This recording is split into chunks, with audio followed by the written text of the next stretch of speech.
Hi, my name is Wayne Morgan with the Real Estate Business School, where you get your license and learn to use it. If you stop working today, would your income stop? If the answer is yes, stay tuned for this quick tutorial.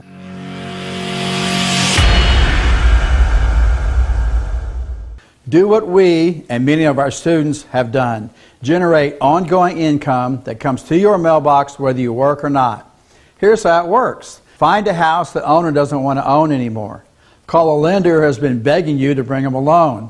The lender will give you the money to buy the house. Put a tenant in the house who pays your rent. Then take the rent money and pay the lender the monthly payment and keep the extra money for yourself. Sounds pretty straightforward, right? You're probably asking, how do I get financing? How do I find the properties? I don't want to be a landlord. Well, if you're interested in learning the details of how to do this, attend our next Principles of Investing course. We'll show you how, we'll coach you through the process, and we'll introduce you to lenders who will loan you all the money you want. If you want to stop working, yet keep getting paid, sign up now.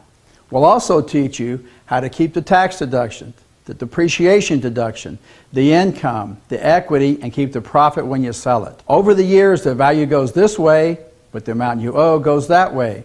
So your income over time goes this way. Now repeat that over and over. So don't hesitate. Classes fill up fast. If you want to stop working, yet keep getting paid, sign up now. Thank you. Now go mind your own business.